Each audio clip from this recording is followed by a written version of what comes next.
नमस्कार मित्रांनो, मी आकाश परब. स्वागत आहे तुमचं एका नवीन व्हिडिओमध्ये.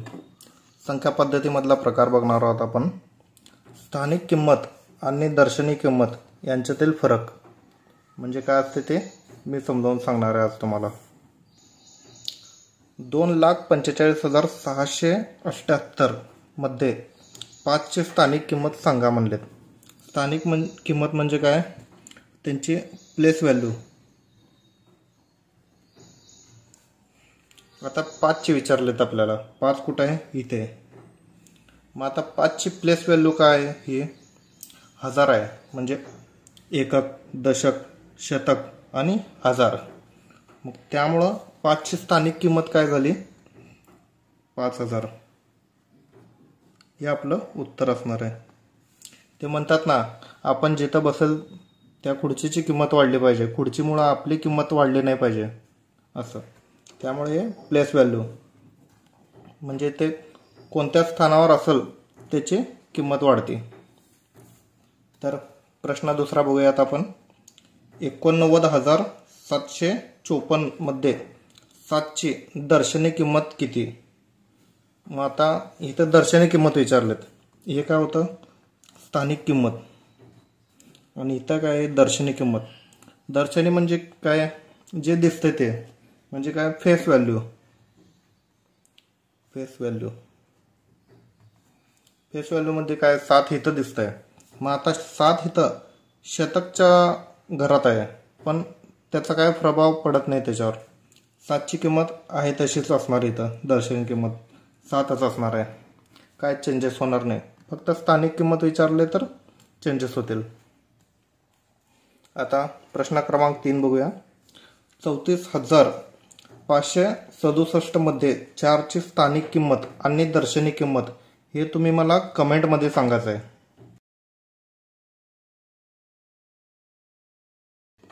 चला तर मग दुसरा प्रकार बघूया आता आपण. विषम संख्या आणि समसंख्यांवरील प्रश्न. प्रश्न क्रमांक 1. 30 नंतर येणारी क्रमागत 7वी विषम संख्या कोणती? आता 30 ही काय आहे? समसंख्या आहे. आणि या 30 नंतर येणारे क्रमागत म्हणलंय म्हणजे सिक्वेन्सनुसार 7वी संख्या विषम संख्या विचारल्यात आपल्याला. मग आता आपण पहिल्यांदा हे मांडून घेऊया. 30 आहे तसं 30. मग आता ह्याच्यामध्ये काय करायचं माहिती आहे का? प्लस करायचं इथं. म्हणजे सूत्रामध्येच आहे 30 प्लस. मग आता कंसात लिहायचं 7वी विचारलेत. मग 7 गुणिले 2. आता इथं 7 गुणिले 2 का बरं केलं आपण? विषम संख्या काय असतात? एकाड एकाड एक असतात.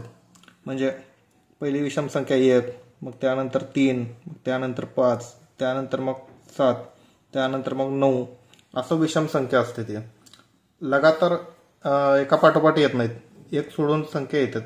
त्यामुळं आपण 7 गुणिले 2 केलं, कारण की आपल्याला 7वी क्रमागत 7वी विषम संख्या पाहिजे. मग त्याच्यामुळं 7 गुणिले 2 केलं. आणि शेवटला आपण काय करणार आहोत? वजा 1. आता हे वजा 1 का बरं केलं ते मी तुम्हाला सांगणारच आहे. आता पहिला आपल्या बोर्डमास रूलनुसार सोडून घ्यायचं. हे 7 दुनी 14. 30 प्लस 14 वजा 1. आणि आता 14 आणि 30 किती झाले? 44 मायनस 1. पहिला हे सोडून घेऊ आपण. 44 वजा 1 आणि 43 झाले इथं.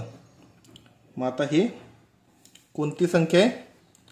30 नंतर क्रमागत येणारी 7वी विषम संख्या आहे. आता इथं वजा 1 का बरं घेतला आपण?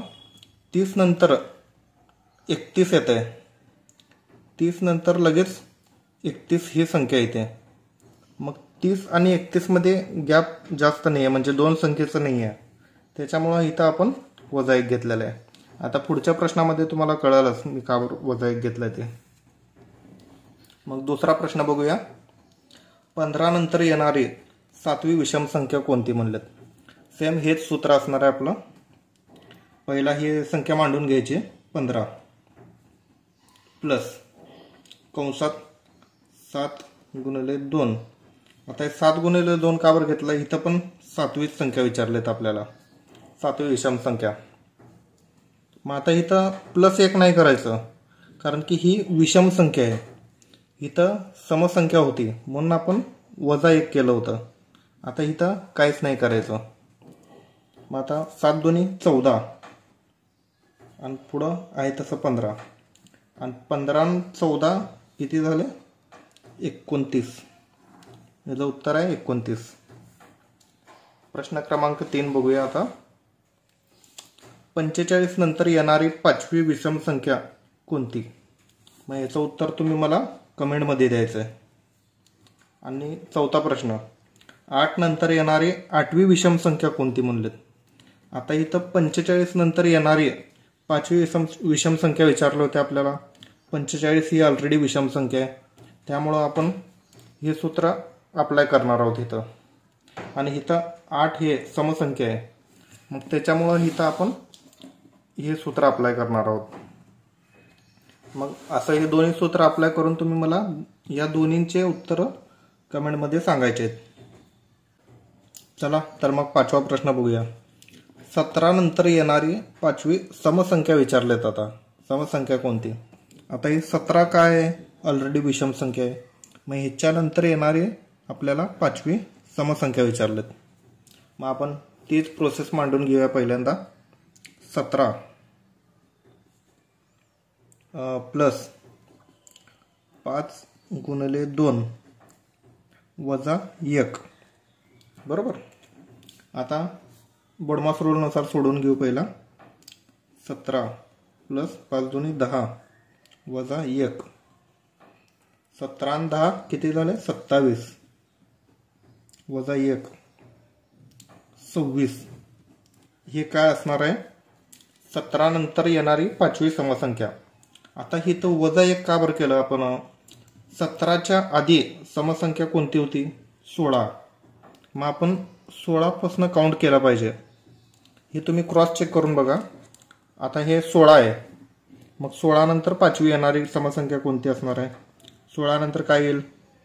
18 येईल. 18 नंतर 20, 20 नंतर 22, 22 नंतर 24, 24 नंतर 26. ही पहिली, दुसरी, तिसरी, चौथी, 5वी. असं हे क्रॉस चेक करून घेऊ शकता आपण. चला तर मग 6वा प्रश्न बघूयात आपण. 6वा प्रश्न, 28 नंतर येणारी 6वी समसंख्या कोणती म्हणलेत? आता हे 28 काय आहे? समसंख्या आहे ऑलरेडी. प्रश्नामध्ये कधी पण प्रश्न दिल्यानंतर ही पहिली समसंख्या आहे का विषम संख्या आहे ते बघायचं, मगच त्याच्यानुसार हे सूत्र अप्लाय करायचं. इथं जर विषम संख्या असेल तर इथं वजा 1 येणारच, आणि इथं जर समसंख्या असेल तर इथं काही येणार नाही. मांडून घेऊया आपण. 28 प्लस 6 गुणिले 2 एवढंच सूत्र असणार आहे इथं समसंख्या असेल तर. विषम संख्या असेल तर फक्त वजा 1. एवढं लक्षात ठेवा तुम्ही फक्त. 6 दुनी 12 प्लस 28 आणि 12 किती झाले? 40. ही आपली 28 नंतर येणारी 6वी समसंख्या असणार आहे. चला तर मग प्रश्न क्रमांक 7 बघूया आपण. 25 नंतर येणारी 7वी समसंख्या कोणती म्हणलेत? मग आता 25 ही मुळात काय? विषम संख्या आहे. मग आपलं विषम संख्येचं सूत्र लावून टाकायचं याला, आणि याचं उत्तर मला तुम्ही कमेंटमध्ये सांगायचं आहे. आता प्रश्न क्रमांक 8, 4 नंतर येणारी 14वी समसंख्या कोणती म्हणलेत? आता 4 काय? समसंख्या आहे. समसंख्येचं सूत्र लावायचं, हे सूत्र आहे तसं, आणि त्याचं पण उत्तर मला तुम्ही कमेंटमध्ये सांगायचं आहे. आणि हा व्हिडिओ जास्तीत जास्त आपल्या मित्रांपर्यंत शेअर करा.